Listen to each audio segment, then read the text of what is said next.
nosotros habíamos planteado en el programa de hoy poder abordarlo desde distintos puntos de vista, desde el punto de vista de lo social, qué es lo que le pasa a la mujer, por qué retrasa su maternidad y básicamente en cuanto a lo científico y a lo reproductivo, que se ha avanzado muchísimo en estos últimos años y en algunos casos sentimos que esto no hay un límite y no sabemos dónde se para.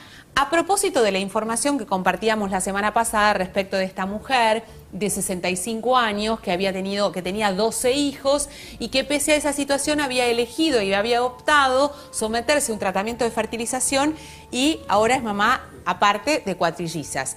En fin, esto generó y abrió un debate interno seguramente entre cada uno de ustedes y nosotros. Por eso es como hemos invitado a la licenciada Ivana Moyano, que es especialista en crianza, y al doctor Sergio Papier, que es especialista en medicina genética y reproductiva. Bienvenidos, gracias por esperar, ante todo. Gracias. Bueno, a ver, sociológicamente, ¿qué es lo que ha pasado que básicamente hemos demorado tanto y que nos vemos en la tremenda necesidad de utilizar la medicina reproductiva no como una situación médica, sino más bien una elección de vida? ¿Se entiende este concepto? Sí. No es que no puedo tener hijos y por eso utilizo la medicina reproductiva, lo que es maravilloso, sino es que decido postergar la maternidad hasta los 45 años, ya a los 45 no me puedo quedar embarazada y entonces acudo a la medicina reproductiva.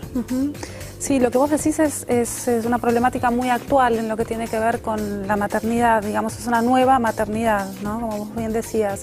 El fenómeno de retraso de la maternidad o de la maternidad tardía es un fenómeno que se extendió mundialmente y que tiene que ver con cuestiones más relacionadas a la autorrealización personal, sí, y a las cuestiones laborales y económicas a las que enfrentamos las mujeres hoy en día, ¿no? Que también tiene que ver con el sostén, ¿no? Sí. Hoy por hoy la mujer pasa a ser, al igual que el hombre, sostén familiar y entonces hasta tanto no tener una seguridad económica necesaria, no puede o no le pasa por la cabeza la posibilidad de decidir formar una familia si no tiene por lo menos la seguridad de poder mantener ese bebé. Sí, en ese sentido no tenemos leyes que vayan que estén a la altura o que estén avanzando tan dinámicamente como la realidad. Lo que sucede es que si toda la sociedad comprendiese que tenemos que fomentar la maternidad y tenemos que tratar de hacer licencias por maternidad un poco más como los países nórdicos, más avanzadas, que fomenten la maternidad, las mujeres accederían seguramente mucho más temprano. Claro, también tiene que ver con eso. Y yo agrego algo, y se lo dejo aquí en la mesa para que ustedes me digan lo que opinan, que tiene que ver un poco con la omnipotencia, que en estos tiempos nos rige, ¿no? Esta cosa de que no, prefiero, más allá de lo económico, prefiero desarrollarme personalmente porque esto es lo que quiero hacer, porque quiero poder tener la independencia necesaria, porque todavía no tengo una pareja estable, porque quiero viajar, porque quiero descubrir el mundo, por lo que sea. Y después aparece la necesidad de la maternidad cuando ya biológicamente es tarde. Y doctor, y esto me parece importante rescatarlo, más allá de lo que la ciencia pueda ayudar y hacer, ¿es tarde a los 45 años tener o pretender tener un hijo? Sí, desde el punto de vista médico, antes todavía. Después de los 40 ya es tarde, sí, porque los resultados reproductivos, aún con técnicas de reproducción asistida, son bajos. Ya que el que determina... Es limitado. Es limitado, pero bastante limitado, más limitado que la gente cree. Claro. Y ahora le voy a explicar por qué. A ver. El reloj biológico está dado por la calidad del óvulo.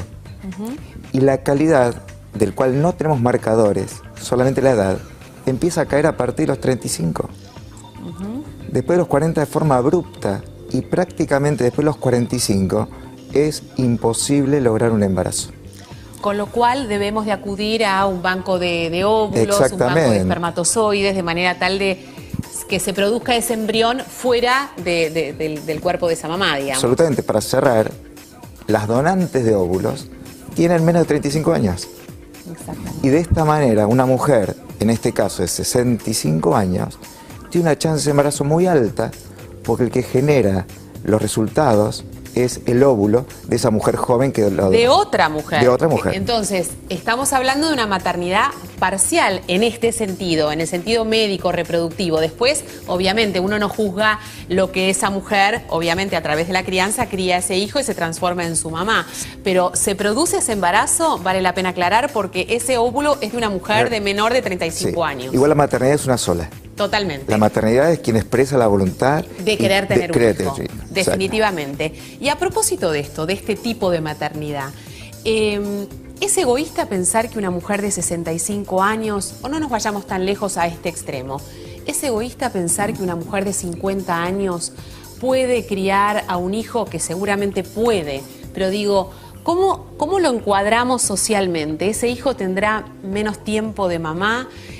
¿O tendrá un tiempo de mamá limitado o de una calidad diferente? ¿Qué es lo que se sabe hoy en día al respecto? Se sabe bastante poco porque la realidad, como te digo, avanza más rápido que lo que los científicos pueden estudiar o podemos indagar. Realmente son fenómenos muy nuevos.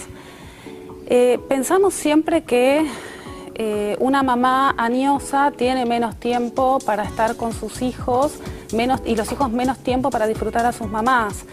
También es cierto que en el mismo momento en que una mamá se vuelve mamá, después de los 45 años, después mucho más grande también tiene papás muy añosos. Entonces, en ese mismo momento está lidiando con niños muy pequeños o con adolescentes y con padres muy grandes.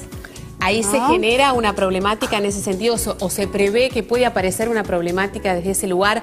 ¿Cuántas veces hemos escuchado? Tendrás una amiga que dice, bueno, tuve a mi último hijo como tipo de abuela, y dice, bueno, y efectivamente me doy cuenta que mi realidad es otra, es diferente.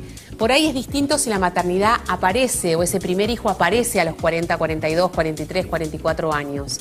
Desde el punto de vista médico, ¿cómo sería la experiencia? Bueno, muy difícil. Cuando comenzamos a hacer ovodonación, el límite ético era de 45 años. Claro. Ahora ya pasó a los 50 años. La mayoría de las sociedades científicas en Argentina y en el mundo establecen que los 50 años, porque es la edad generalmente que se produce la menopausia, claro, es la edad, digamos, límite, y ética, por esto que vos decís, es decir, la diferencia de edad con los chicos, pero también se genera un conflicto de derechos. Totalmente. Porque el hombre puede a los 65, 70, 80 años y no la mujer.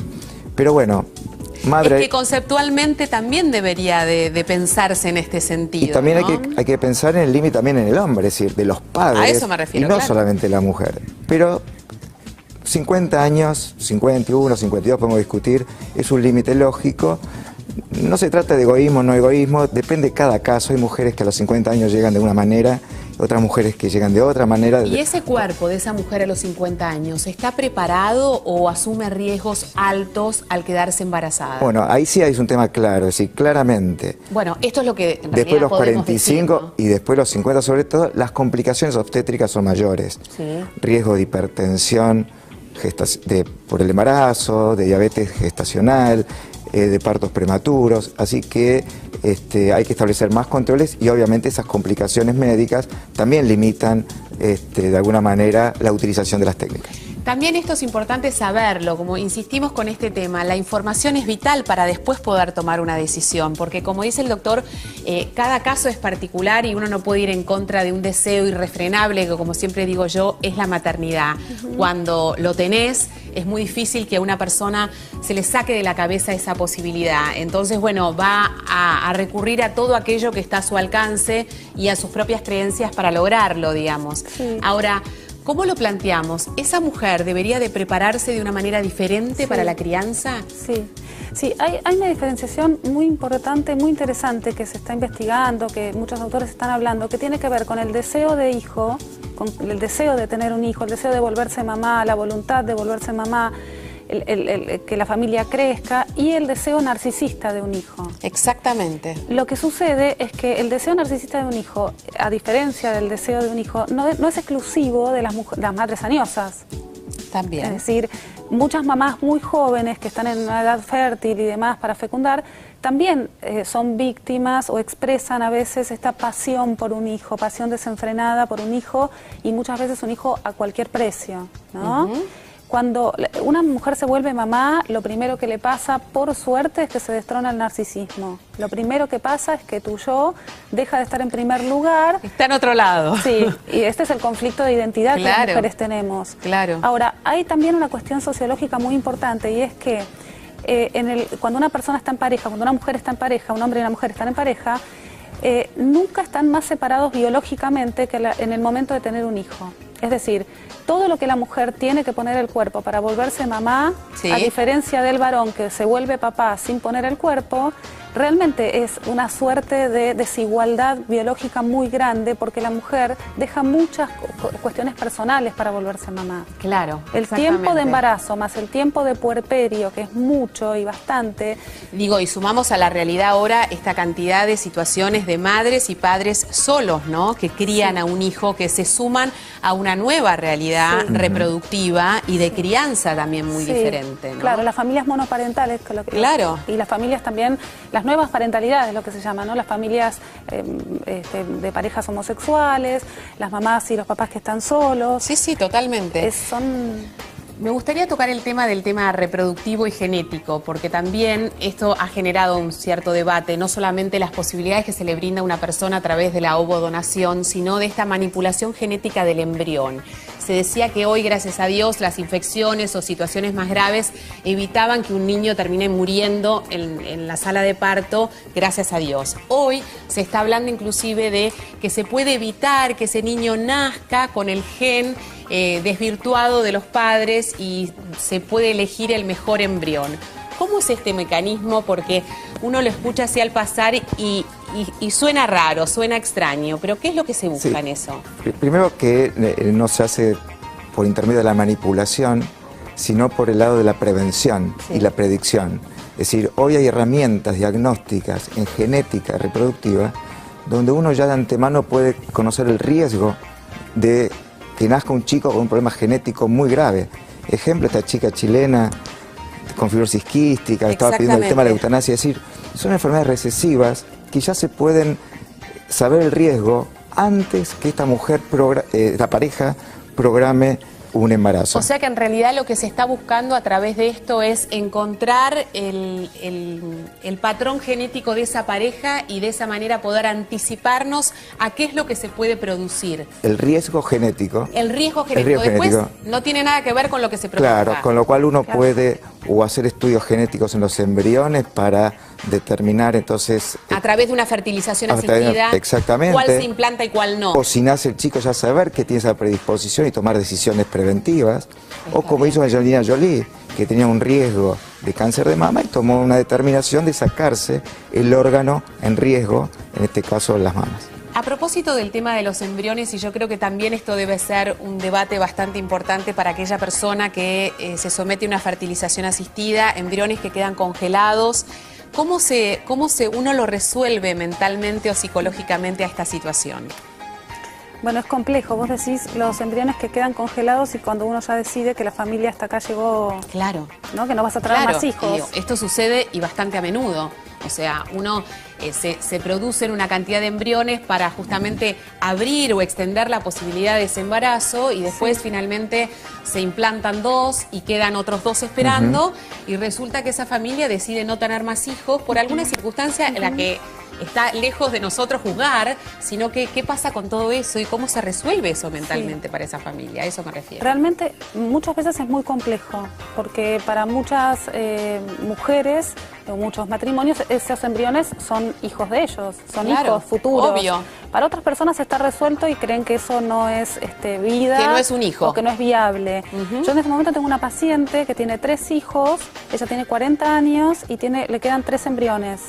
Y los 2 tratamientos que hizo fueron exitosos, con lo cual esos 3 embriones que tiene son un tema para ella, porque ella no quiere, no desea más hijos, ¿no? Entonces es un debate, porque además no hay legislación, ¿no? Es complejo. Y exactamente, además, se abre, ¿no? Un camino ético muy importante que uno muchas veces busca a través de la ley que lo vayan guiando, ¿no? Porque definitivamente son situaciones complejas que se presentan. Igual esto ha cambiado también nuestras conductas, y hoy se están usando menos óvulos a fertilizar, criopreservar embriones para transferir una vez más, pero bueno, es verdad que hay muchos embriones congelados que no tiene un destino, que las parejas ya no lo quieren, y ahí sí es muy importante que haya una ley que establezca entonces qué conducta tomar frente a estos embriones que están congelados en las clínicas. Importantísimo. Bueno, gracias a ambos, gracias por la paciencia y ha sido muy interesante escucharlos a ambos. Bueno.